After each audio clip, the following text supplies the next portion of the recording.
Good morning, good afternoon, or good evening, depending on where you are in the world, and welcome to today's DevOps.com webinar, brought to you by TechStrong, Red Hat Marketplace, and CoreLogix. My name is Cody J. Brown, and I'll be moderating today's session. We have an exciting presentation ahead of us, but before we begin, I have just a few housekeeping notes. Today's event is being recorded, so if you miss any or all of the discussion, it will be made available to rewatch. You will receive an email after the webinar concludes with a link to access the on-demand. We want to hear from you throughout today's top discussion, so feel free to send in questions throughout today's program. I'll also direct your attention to the chat tab. This is where you can interact with one another and with our speakers. Here you can let us know your thoughts, say a quick hello, or tell us from where you're tuning in.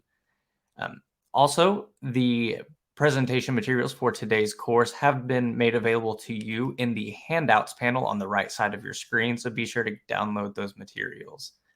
Finally, at the end of today's webinar, we will have a drawing for 4 $25 Amazon gift cards. Stick around to see if you're one of our 4 lucky winners. But on to today's topic.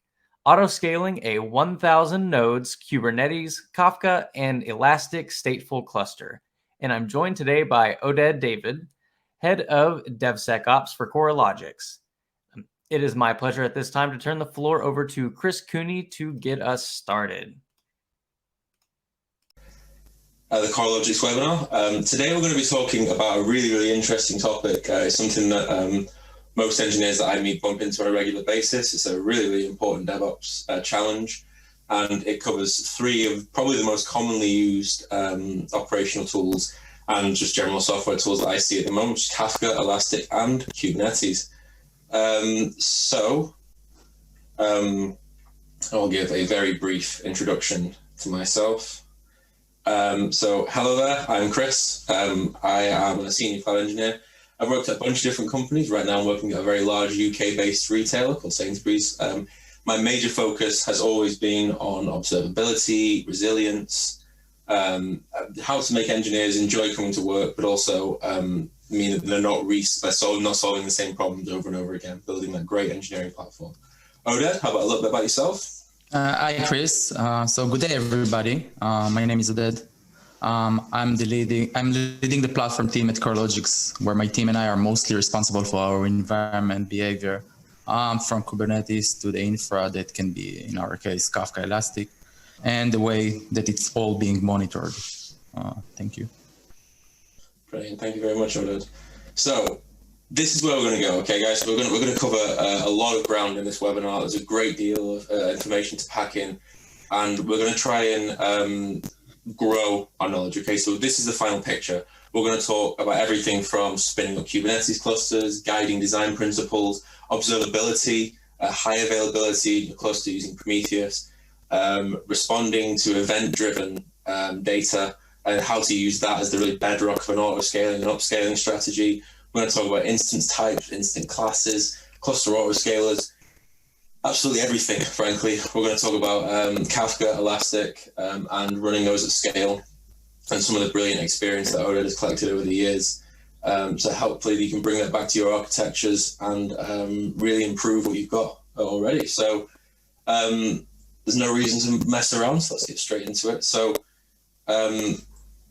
guiding principles. So these are some key capabilities that you need to have in place to make sure that you are really building quality, excellent software that engineers can use and your organization can rely on. So Oded, how about you give us a brief explanation of what high availability and observability are?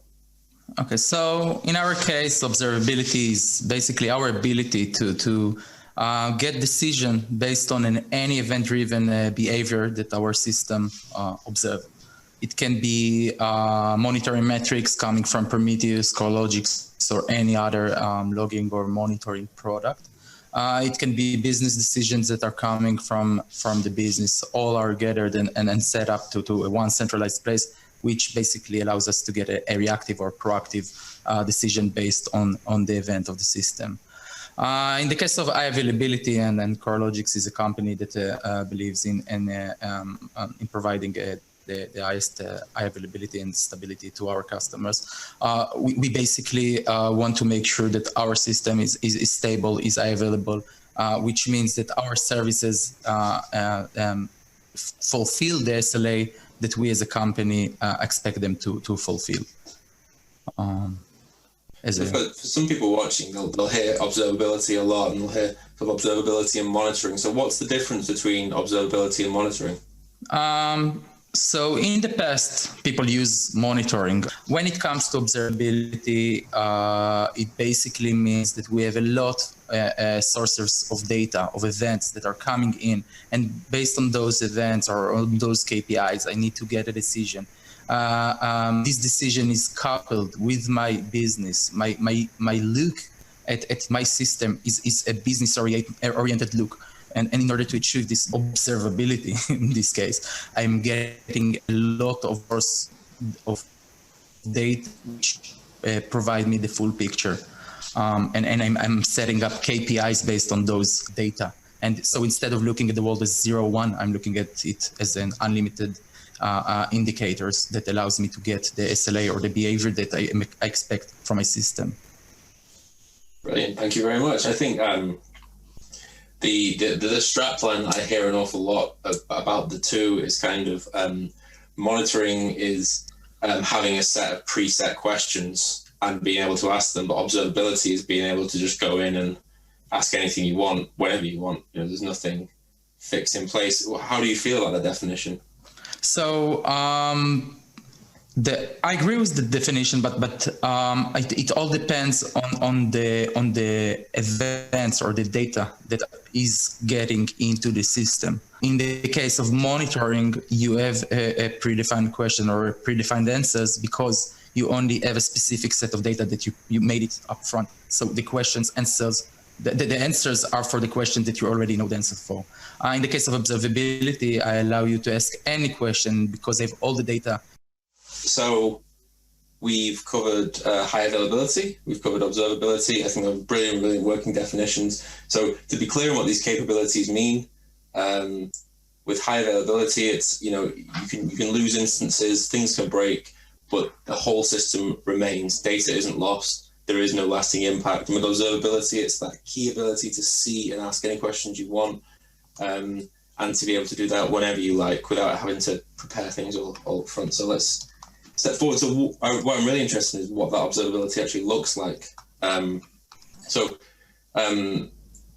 You know, one of the phrases that I hear a fair bit is this by default idea. So it's not enough that you have this observability capability, but you can't quite, you know, some of your systems have it and some of your systems don't. What you want is a system that can survive, that has it across the board by default. And so the best possible option there for us is to bake it into the platform itself. So if a new node comes up, Prometheus scrapes those metrics. If a new pod comes up, Prometheus automatically sees those metrics. I think that's a really key thing to bear in mind, that observability should span your entire system, not just minor little subsections of it. So we've got an example, I think, of one of the dashboards. So Odin, I think this keeps track of your Kafka cluster. Could you talk us through this a little bit, please? Sure. So the metrics that we gather or the dashboard that we build basically should gives us 3 levels of observability in our system. On the high level, we want to see the entire system, how it behaves.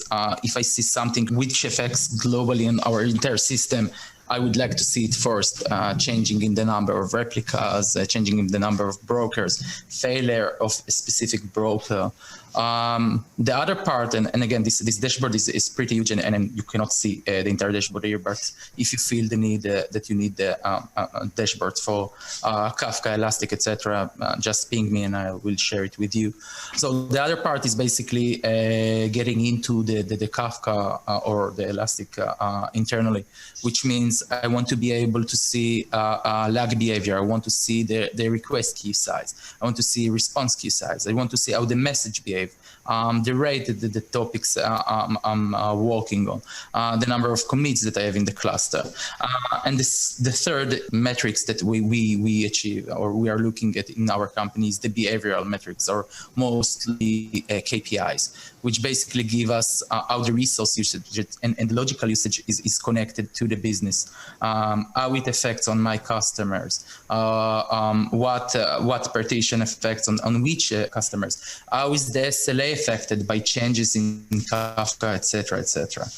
So we basically gather all this information in one dashboard, and based on any group of metrics, doing some kind of a reactive or proactive action. And we can elaborate on that if needed. We've got a question. Is the Elastic pod the same as the Elastic node? Yeah. So what our design is basically that on each node we're running one pod for Elastic, and for each node we're running one pod of Kafka, which means that the pod and the node are one-to-one coupled.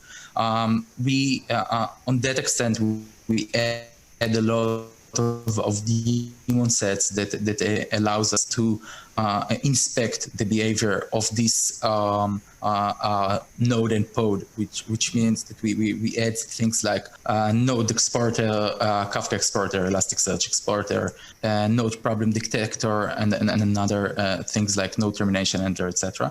And their use in this case is to manage the behavior of those nodes and pods running on the same instance.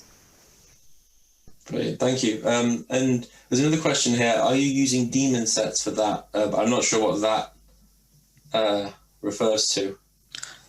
So our Kafka and our Elasticsearch are running as a stateful set using EBS, but we're using a group of daemon sets, as I mentioned earlier, to improve our observability and event-driven behavior, to extract metrics and dashboards and event logs and information to a centralized system, and later on do our analytics on that. Brilliant, thank you. Okay, so I think we've got another dashboard here. So this looks like Elasticsearch. Yeah, so taking like Kafka previously, so we have also an Elasticsearch dashboard that we are building it in the same structure, which means that our eye-level look is how the cluster behaves. Is it green? Is it red? Our hot servers and warm servers, which is how our Elasticsearch architecture is designed, how they behave, number of shards, etc. Things like how the indices are behaving, how the thread pools are behaving, etc., etc. And going further, we have everything that is related to the business. What queries do my cluster experience? What a type of the queries that were done? Which company did the most queries? This again gives us a lot of information on how to act upon those changes. I've noticed that at the top of both of those dashboards, they're quite sort of simplistic measurements, and then they move down into more complex things. Is that an intentional choice? Yeah, so our dashboards are used by the entire company, even if they are managed by a specific team. The entire company is using it to observe, from our CEO, CTO, to any developer in the company. So when we build the dashboards, we build it to give an overlook on the system, and going drill down to whatever needed based on your specific expertise. Brilliant, thank you. Okay, so let's push on. So obviously all this data comes from somewhere. So could you talk a little bit about what's on screen here? Yeah, so CoreLogix basically monitor using two major tools. One is Prometheus, like most people that use Kubernetes, and the other is we are dog fooding ourselves using our system, which means that we basically collect everything, every log that exists on the system, and based on those logs, we use our system to get a more proactive or reactive action, depends on the use case. And this example that you can see is from a tool that called an event exporter, that his role is basically fetching the Kubernetes API messages and send it to our system. So then we can take things like how much time it takes us to deploy Elasticsearch to the cluster, and based on that decide how it affects or disaffects our SLA.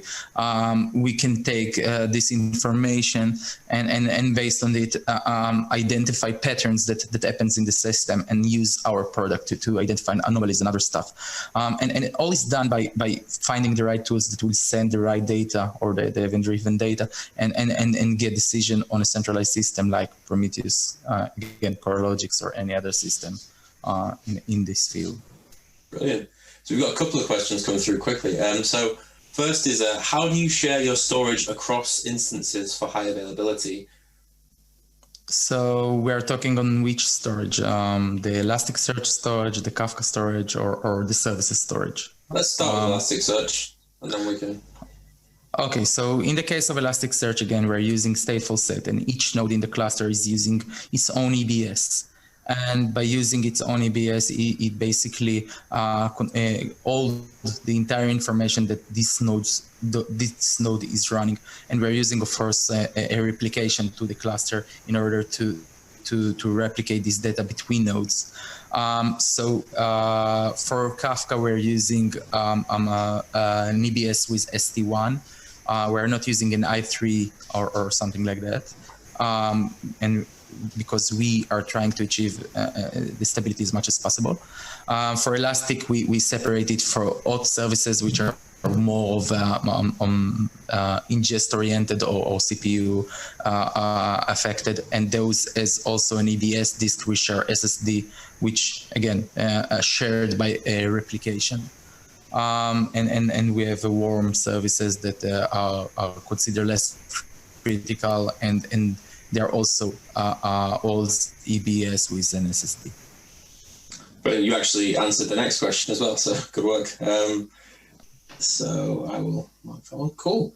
Okay, so let's, without further ado, let's push forward. So scaling things is obviously a kind of scary part of running production services, or scary if you don't do it right, I suppose. So one of the things when we were having a conversation before this webinar, that you mentioned that you upscale Kafka and Elastic, you autoscale everything else. Why that distinction? Why upscale only Kafka and Elastic? Okay, so in our case, again, and it's not always true to any company or any design that companies choose, we look or we use Kafka and Elastic with a high load and with the purpose of keeping the system as stable as possible, provide our customers the ability to make sure that their data will always exist and will not be lost, hopefully. And when we are talking about Kafka and Elastic, because our system is so critical, we are looking for an upscaling approach, which is mostly true when we go to big data and cloud solutions. And it means that in our case, when we change that requires scaling, it will be a scale up. And we're just about to talk about what scale up means in the case of Kafka and Elastic. But in the case of the other parts in our system, we can live with scale up and scale down because the behavior change based on the customer behavior. So going back to upscaling Kafka and Elastic, we basically observe the behavior of Kafka and Elastic. In the first layer, we observe the changes of the resource, which is basically includes hard limits, like I have a specific limitation in the size of the disk I can have to the number of CPU I'm using. I have a specific limitation in the amount of memory that each broker can handle. I have a specific limitation in the number of partitions that each broker can run, etc., etc. And we observe those metrics and decide upon it if we need to vertical or horizontal scale the system. And then it comes to the point that we have changes in the behavior, which are more dynamic changes. If we look at Kafka, we might have a change in the request queue size. We might have a change in the response queue size. We might have changes in the rate that is coming in, and we might have changes in the batch size based on our customers. And those are decisions that upon a KPI that we define, we again upscale the cluster. And then come the business decisions. This customer requires a special cluster. This a customer affects other customers. So we break or upscale the cluster differently. And when we talk about upscale, there are two ways to upscale a cluster, or three ways. One is vertical scale. I need to increase the disk. I need to increase memory. I need to increase the CPU. This can be done till some kind of a limitation. And we have the horizontal scale, which means that I can add more instances to this cluster and more pods to this cluster. And we have an horizontal scale, which means creating a new cluster, which when observing a business requirement might, and again, a business requirement can come from the technological limitation that we have, requires us to create a new cluster. So doing an horizontal scale of a different cluster to different customers, for example. And this is true for Kafka and Elastic. But once this is done, and once we did the upscaling, and the upscaling not only includes the ability to scale the cluster, but it includes to move the customers to the right cluster. It includes the ability to reassign partition, both for Elastic and both for Kafka, and make sure that it's balanced through the entire cluster. Once this is done, we need the ability to autoscale our services. And when it comes to our services, we're using a product that's called Kada. And this product is a Kubernetes event-driven autoscaler, which his role in life is to basically observe changes in Kafka, changes in Elastic, changes in Redis, changes in Kubernetes, changes in Prometheus, changes in specific metrics, etc. And based on those, make the decision on scaling up or down the instances. So from the infrastructure perspective, we are always going upfront. We are always scaling up. We're always increasing our infrastructure because our baseline assumption is that the business grows. But from the services perspective, we can change the behavior of the services based on the behavior of the system as a whole. If the traffic goes up, we will autoscale up. If the traffic goes down, we will decrease the number of pods, etc. This allows us to basically provide an high availability to all the aspects of our system and save costs. Brilliant. I mean, a stack of questions just came through while you were covering that. So one question, are you running multi-cloud / multi-region deployments? Or is it just AWS? So we are running on AWS, but we are running on a multi-availability zone and multi-region setup. We have a plan to move to a multi-cloud, but it will be in the near future. For now, we are using AWS to the extent. With your Kubernetes cluster, is that a homegrown Kubernetes instance, or is it EKS? Or? Okay, so we are using an homegrown Kubernetes, and there are two reasons for that. The first one is basically that when we started with Kubernetes, AWS didn't provide EKS at all. It was just starting. It was a pre-product or a beta product. It didn't run in Europe and Ireland. They only have a program that runs on the US. So when we started Kubernetes, we started it because there wasn't any managed solution on AWS. Having said that, we got to a point that we cannot use a managed solution. We are changing the kubelet behavior on our cluster. We are changing the master behavior on our cluster. We are using logic that is not opinionated the way AWS expects it to be. So for us, EKS is not the right solution. But for companies that are looking for stability without the ability to optimize and need security, EKS is really a nice solution. Really nice. How do you calculate scale for Elasticsearch and Kafka? What metrics do you monitor that provides you with this information? I.e., how do you know how big Elasticsearch is? So it depends. If we talk for a second about Kafka, so for Kafka we have a rate that depends on the type of the request. And based on that, we calculate the rate on the cluster. We know how to calculate rate for specific topics based on the customer traffic. We calculate bulk size, and all those metrics we basically collect using the JMX exporter, which is used to expose the entire metrics that exist in Kafka.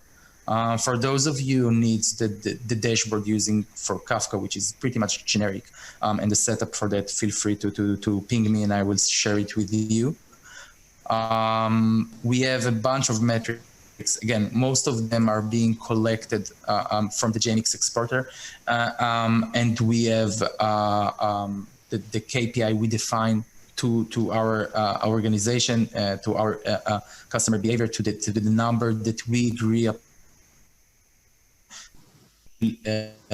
Consume the resource that we expect it to be consumed, and based on arriving to the point of maximize those KPIs.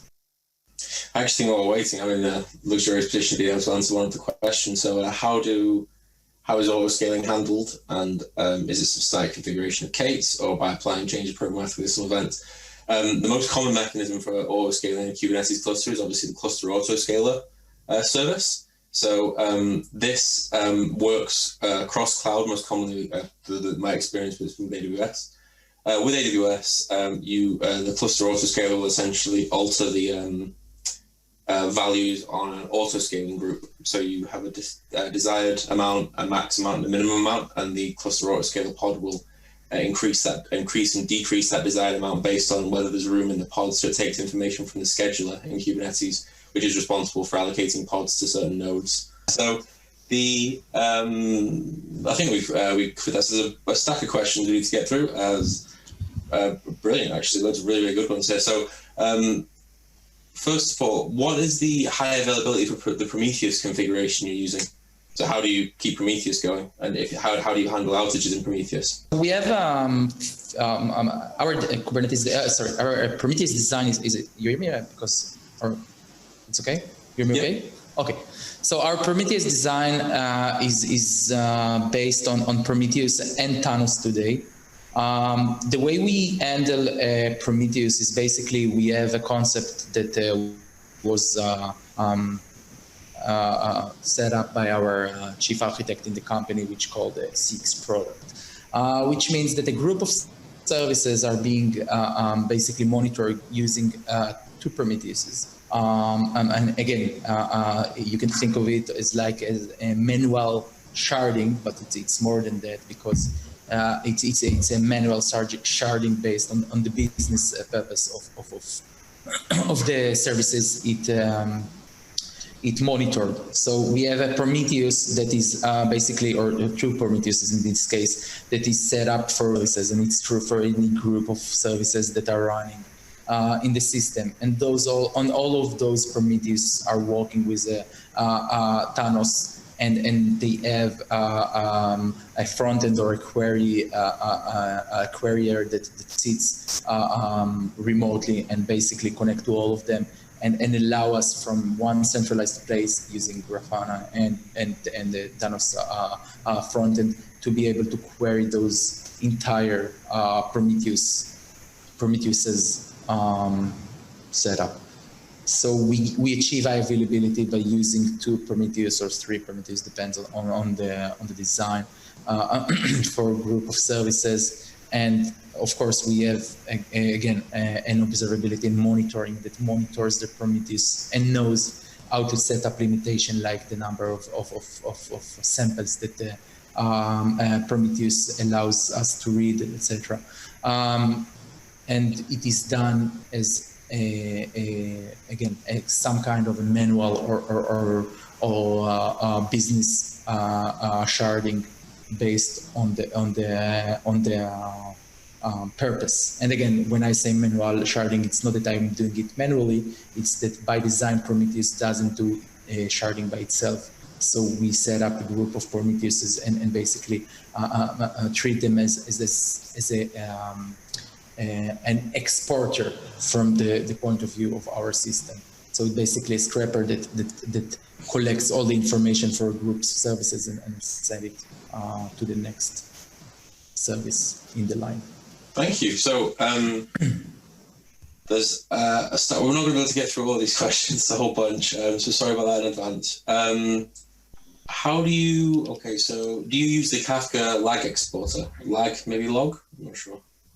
So we're using again JMX exporter for Kafka and the Minion exporter. A Minion is a project that we found out recently using the help of our CTO, and this project basically gives a lot of information, a really interesting information that is not observable through the JMX exporter metrics, like the commits and the lag and other information, and it's fit to the use of newer versions of Kafka as opposed to Kafka exporter that is suggested by Kafka and by Confluent. I didn't mention it, but we're using Kafka 2.5 and we used to use the Kafka exporter, and it caused us a lot of issues because those driver was really old. We are now using the Minion, and we are really satisfied with this behavior. And again, if you need help with that, feel free to ping me. Brilliant, thank you. So I'll just do one more, and then we'll have to move on just for the sake of time. So what advantages have you found running Kafka on Kubernetes? Okay, so basically the entire management, the entire deployment and the entire Kubernetes behavior fits to Kafka behavior.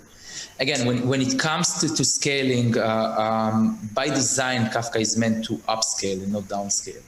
And Kubernetes fit this pattern in this case because it allows us to move Kafka brokers from one instance to another. It allows us to replace an instance without failing the cluster or worrying about it.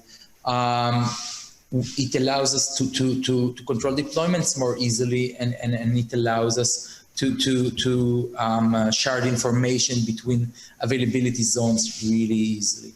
And again, some of it is features that are based in Kafka itself, like the rec. But some of them we gain most of them by using Kubernetes to ease up the deployment process and the management process of those brokers. Just a very, very quick one. Could you please repeat the name of the exporter you mentioned, Oded? Minion. I can share it with you if you want in the chat. Yes, perfect. That'd be good. Okay. Okay, we're going to have to press on, but there is a question section at the end, so your questions aren't gone, so we'll definitely do our best to pick them up at the end. Okay, cool. So the next topic, selecting the correct EC2 instances for Elastic and Kafka. So, Odin, I suppose the obvious question, why is selecting the correct EC2 instance so important for tools like Elastic and Kafka? So for Kafka and Elastic, mostly when companies, and again, companies in our size and in behavior, are looking at Kafka and Elastic as a central and a super important ingredient in their setup. And it means in the end that we as a company, probably most of the companies that are using Elastic and Kafka are looking for stability. They are looking for a system that is scalable but stable. And then it comes to the question of whether I will use, again, managed services, or I will use my own Kafka and Elastic. And it comes to the question of one, stability, which managed services give most of the time, and two, the limitation that whether I can control or not. And for us, Kafka and Elastic are again, centralized ingredient in our solution which means by the end of the day that we want to control their behavior. And when it comes to controlling their behavior, we need to be sure that we choose the right EC2, we choose the right EBS, and we choose the right behavior of those instances in order to achieve high availability and stability in the end. So in our case, for Elastic and Kafka, we chose to use R5 series, which is more memory optimized. In the case of Kafka, the answer is pretty clear because Kafka is not CPU bound, but it's more of a memory bound. And for Kafka, we're using EBS of type ST1, and we're using it because we get to the point that we consider stability is the most important thing. And in the case of AWS EC2 and EBS specifically as a high durability and high availability, which give us basically by using their functionality. So we chose EC2 instances that are EBS dependent and not instances like i3 that are more ephemeral disks that we can lose due to a failure of an instance. And when it comes to, again, Kafka and Elasticsearch, we want to make sure that our system is resilient. We want to make sure that even if it fails, the failure can be solved pretty quickly or as quick as possible. And there Kubernetes comes in because it see that there is a degradation in the behavior of the instance, and based on this degradation, it can decide to replace the instance, and using the EBS, all the information is being kept. And it's the same design is true to Kafka, and the same design in our case is true to Elastic. In the case of Elastic, we separate between instances that are more CPU bound and memory bound, and there we use R5 to extra large, and instances that are more memory bound without the CPU bound, and then we use R5 extra large. And there is an important part of EBS using SSD instead of EBS using SD1, because the way Elasticsearch works. And there are companies that probably will choose using i3, but in our case, again, the critical path, the ability to make sure that the cluster is up as much as possible, the time that it reduces the fact that the most latest state is being kept in EBS are all worth the price of not using an i3 IOPS disks. So there's one question that just came through there is how do you handle / detect EBS volume failure in Elastic and Kafka? So we have a CloudWatch exporter, and we have the event exporter, which both I mentioned the event exporter in the beginning. And it's a really interesting project that takes all the information from Kubernetes, all the API, all the event collected by Kubernetes. And one drawback of Kubernetes is that it only keeps it for around 45 minutes. So by sending this data to a centralized system like Prologix and using product like CloudWatch Exporter to Prometheus, we basically can take those two metrics and get the full picture of changes that happen in AWS and changes that happen in Kubernetes cluster, and understand what happened, what we need to do, and how we should behave in that case. Brilliant. And so there's a question here that came through a little while ago. It's a good one, actually. So Kafka containers and nodes in Kubernetes constantly die for a variety of reasons, exceeding allocated resources, routine maintenance, security patching. Do you see any issues caused by this when managing a Kafka cluster in Kubernetes? And if so, how do you tackle it? So the way even by design, Kafka is not is considered a data source or infrastructure a product, but by design it's really fit to Kubernetes. Because failing Kafka is not the end of the world. It means that if I lose one or even two based on my replica, one or two nodes, I am able to to get back to action pretty quick, because the way Kafka works, it basically uses the leader and it writes and reads for it, and that way it basically keeps its durability. So losing one broker or two broker, as long as I'm willing and able to handle the load for fetching replica, and again, this is a configuration that can be controlled as part of Kafka, and as long as I'm willing to stand some kind of lag when the replica being fetched from the leader, I'm pretty good to go. And I'm not saying it's easy. By the end of the day, those needs to be calculated based on your design and on the traffic and the load of the system, and understand that if one or two Kafka, and again, this is something that you need to be ready for, are going to fail, this is going to affect the rate of reading from disk and the rate of traffic that run between the nodes. But as long as you calculate it in your KPIs, it's something that is really durable and something that are really easy to manage. Thank you. One of the things that I've certainly done it in the past, definitely with development environments, is running everything on Spot instances. So someone's come through with a question now. Do you use Spot instances for Elastic at all? For Elasticsearch on DevShared, we're using it from time to time, and again, it depends if your development environment is shared between a lot of developers, or is it used only by you. And if your team is able and want to take care of Elastic in case of a failure, or you have a centralized team that is responsible for that behavior, and all of those are basically a business decision that can affect the reasoning of using the Spot, because sometimes the price of the Spot doesn't worth the time that you need to invest in it. But from the other perspective, using Spots basically make you ready to any change that is going to happen in the cloud. And in production, we're using Spot instances to things like client and ingest client that are used by Elasticsearch.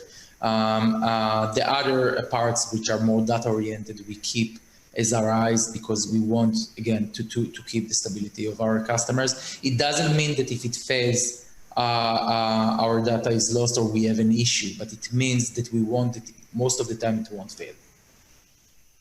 Agreed.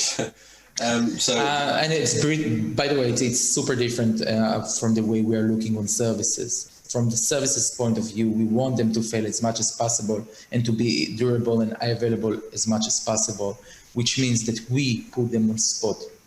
We use a lot of techniques to keep them up and running as much as possible, which means we're using things like mixed pool instances. That means that we have different types of pools of instances on AWS. So if I'm trying to run instances, they can run on C5 to extra large, but they can also run on C5D, on C5N, on M5 and on R5, as long as the number of CPU is kept as static, as the base number, or at least as the base number. And we're using things like spot allocation strategies of the lowest price with instance pools. So we do some works behind the scene to make sure this will be highly available while using an infrastructure that can fail at any time, and it basically improve our cost but improves our services. I think it's that idea of injecting chaos, right? You intentionally create some chaos in your system. So it's by design, yeah. It's by design. It's not a bug; it's a feature. Yeah. Cool. So there's a bunch of questions. We'll move on. There's a section for questions at the end. So what we can do towards the end is we'll just rattle through a bunch of them. So we've just got one more piece actually. So Oded, so the way I kind of so a few years ago when you started working on Elasticsearch and Kafka, if you could go back to then and tell your previous self some really, really important tips, facts, just things that you wish you knew back then, are there any things that come to mind? So In Kafka and Elastic, and I'm sure that most people that are in this webinar are aware of, you can do a lot of optimization, but I want to get to the side of the Kubernetes, which is, I can say, pretty new to the new the design, to the new world. As I see it, when you get to the point that you need to optimize Kubernetes if you want to use it to things like Kafka or to things like Elastic. And two parameters that we find really attractive in this scope or domain are CPU manager policy, which we set it to static for Kubernetes, for Kafka and for Elastic, which basically means that for the type of those applications, if it's Scala or Java applications, we give the Docker or the pod that is running to use the entire core instead of using horizontal behavior that basically Kubernetes is all about, the CPU horizontal behavior. And we are using something that's called eviction art, which basically give us the ability to be able to fail the pod or evict the pod before the instance fails by itself. In the past, when we didn't set those value like eviction art, we consider issues where the instance was failing and the EBS was not disconnecting and the pod was basically hang up. And we understand that in order to improve it, we need to do it from the server side or from the pod side using resources and limits. But we also need to set it up from the instance side. And those parameters needs to be considered when you work with Kubernetes, because Kubernetes looks as a great platform that basically makes you forget about the most important system operation, like optimizing the instance that you are running on and optimize the service that is running on Kubernetes. Brilliant. Well, thank you very much for that. So really, I think the message that I got from that personally is that while obviously Elasticsearch and Kafka have their own nuances and their own language and their own configuration, really mastering that underlying platform, mastering Kubernetes in that respect will pay benefits to both Elasticsearch and Kafka, and really that's the most important thing. Is that correct? Yeah, I believe so. Brilliant. Okay, well, I think that's the other slides. So we have an absolute litany of questions. So if it's okay with you, Oded, we'll go through a few of these. Sure, no problem. Apologies in advance if we overrun you guys. I'll try and get through as many of these as possible because there's some really, really great questions in here. So do you use any non-AWS third-party tooling? What do you mean by non-AWS third parties for what? We're using... Yeah, I'm not completely sure. I think perhaps this question might have been answered. It's a little bit of an older question. It might have been answered throughout the webinar. So there's a series of open source tools that are engaged at Coralogics. And okay, so if I understand correctly, we're using other tools from the cloud perspective. We're using AWS. We're not using currently GCP or Azure. For other product, we do use third parties, but this is part of our design, our on-call behavior, our authentication, our security, etc., etc. And if I understand correctly, if it meant to the cloud, so no, we're using currently only AWS. Excellent, thank you. How does the Autoscaler handle changes to the Elastic instance, so rebalancing indices, increasing shards, and Kafka, adding new topics? So when you're upscaling, how do you automate these Elasticsearch and Kafka specific processes? Okay, so in the case of Kafka and Elastic, basically the same. Autoscaling is only the way we add more instances and pods based on the relevant metrics. But other than that, we have a bunch of controllers that their role in life is to do the reassignment, is to set up the template, it's to change the number of partitions, is to move customers to the right cluster, is to balance the cluster as a whole. HPA today doesn't give it as part of Kubernetes. It only knows how to increase the number of nodes and pods. So as I started in the beginning of the session, all the observability that we gain from it is helping us autoscale those services, which means scaling the nodes and the pods, but we also use as proactive actions, which basically trigger our own controllers that responsible to make the cluster balance, if it's Kafka or Elastic. Great, thank you. And how do you actually, how do you manage a Kafka rebalance? So in terms of an operator such as Strimzy? So we're not using Strimzy.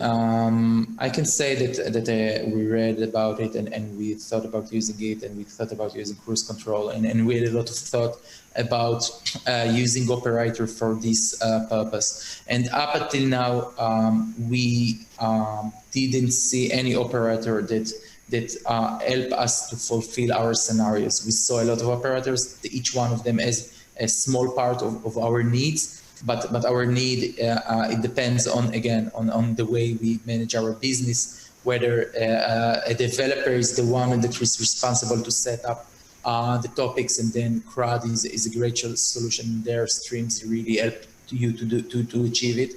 But reassigning is different, rolling upgrade is different.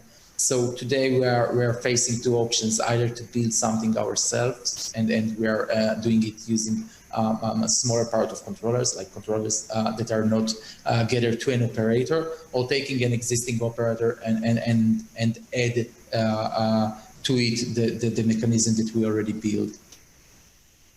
Thank you. So there's one here. Do you use the new data streams feature of Elastic? And if yes, how does it perform comparing with the classic indices in Elastic and Kubernetes? Sorry, I missed you. Sorry, what?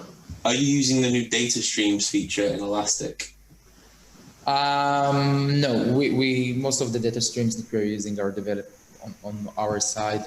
We're using the latest Elasticsearch, but mostly we set up the feature to fit our business needs. Right, cool. And I think the previous question about non-AWS tooling, there's been a clarification. So I think the question was more AWS alternatives, for example, Terraform. So rather than using CloudFormation, using Terraform. Yeah, so we are using Terraform, we're using Helm charts, and we're using a language that's called DAL that helps us to basically take the entire system and standardize it, use it to become a one API that is used by our entire system. And this all is gathered with the code that is being written in Go and Python, and all is being gathered together to solve a complete solution or complete the suite that should help us handle the cluster. Terraform is used only to building the underlying infrastructure. Upon that, we are using again DAL and some programming languages to set up the Kubernetes cluster, and upon it, we're using sometimes DAL, sometimes Helm charts to deploy the services based on the scenario, based on the need. Do you make use of an operator in your Kubernetes cluster, or is it just deployed via a replica set?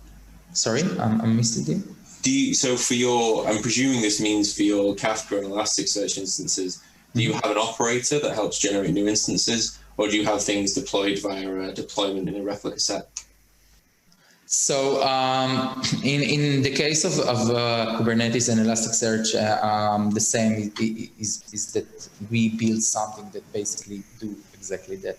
So the controller or the autoscaler adds the instance, and based on that behavior, we create a stateful set pod that is built upon all the configuration that we set up to this Elasticsearch or Kafka in this case.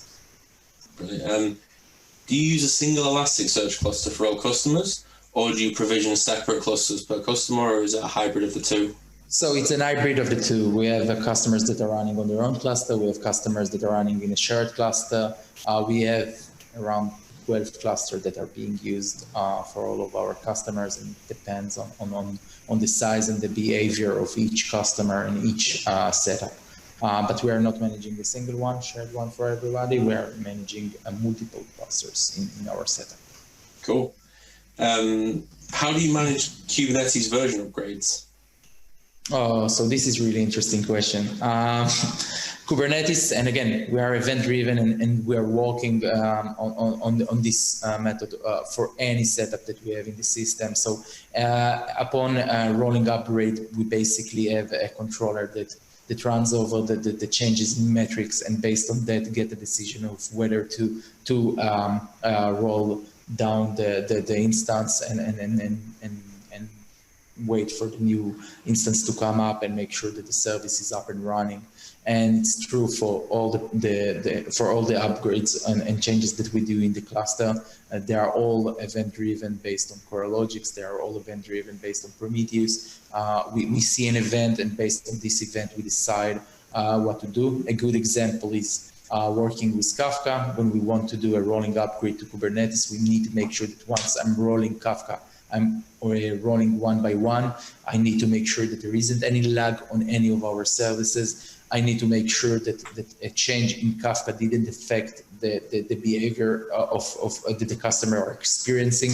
And all this being gathered using metrics, and based on the metrics, we are getting a decision, and we decide when and how to terminate a broker and moving a pod to run on this broker. And again, as I mentioned earlier, our system is resilient, which means that we can lose one or two brokers and even three, and everything will continue to function. And rolling upgrade is a great example for that. Brilliant, thank you. I mean, the patching stuff in Kubernetes is like the question, right? It's always a thing. We haven't got a lot of time. We're actually overrunning now. I'll try and get through a few of these questions. So if a customer really wants a dedicated cluster, can they just, presumably, that can be organized as well? Sorry? So you mentioned that customers sometimes are on the shared cluster, sometimes they get their own cluster. But presumably if a customer really needs a dedicated cluster, that's something that can... Yeah, so again, part of our controller that we built to Elastic and Kubernetes his goal is to identify the behavior of the customer, and it can be manual change or automatically change. And based on the customer behavior, we move it from one cluster to another. And we're using a functionality that exists on Elastic that allows us to basically read from all of our cluster, but write to the right cluster. So moving a customer doesn't affect the old data, basically continue from the place that is stored. So moving a customer to its own cluster won't cause an issue until the data will be deleted and everything will move to the new cluster. Excellent, thank you.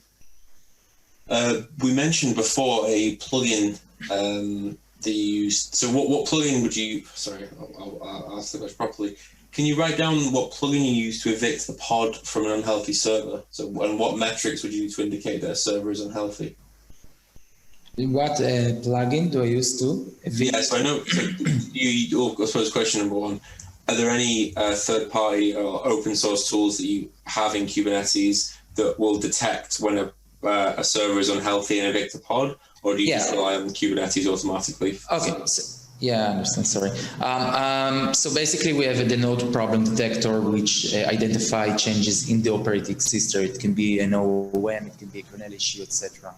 We're using node termination handler to identify maintenance that is done by AWS, and upon this maintenance, the node termination handler basically check the AWS metadata and identify the autoscaler that this pod need to be evicted and moved to another node. We are using a CloudWatch exporter for similar reasons, like making sure that there aren't any degradation in the EBS or EC2 behavior. We are using the event exporter tool to identify issues with like logs that are coming from the event of the cluster and identify issues with pending instances, EBS that got stuck, etc. And all those basically provide us all the information that we need to either evict pod and move it to a new cluster or increase the number of nodes and the HPA based on changes that happening on real time. Brilliant. I think this might be the last question we can answer. I'm quite sharply. So could you give an example of 1 to 2 of the main Kubernetes customizations that were done that aren't supported by EKS? That are not being supported by EKS? Correct, yeah. So this is what I mentioned in the tips in the end. Any change that you want to have to kubelet, for example, is not supported by AWS, because by design, AWS doesn't allow you to change kubelet, because you can cause a lot of damage for them and for you. We are using 2 parameters that we saw that are really affecting our cluster behavior. And those are configured also on AWS as a default, which doesn't fit to our needs. One of them is the CPU manager policy. A CPU manager policy in our case is static, which allows us, based on the definition of resources on Kubernetes, resources like CPU and memory, and defining the right CPU and the right request and limit, allows us to basically give our services and services like Kafka and Elasticsearch the ability to use all of the CPU for themselves, instead of sharing it with other services running in the cluster. And another thing is which I mentioned is the eviction arg, which defines upon how much memory that is left on the instance. The instance will start evicting pods, and it's true for a node file system, also image file system, etc. We are using those parameters to optimize and to improve the behavior of our Kubernetes cluster. And this is something that it's not supported by AWS to manually change or automatically change.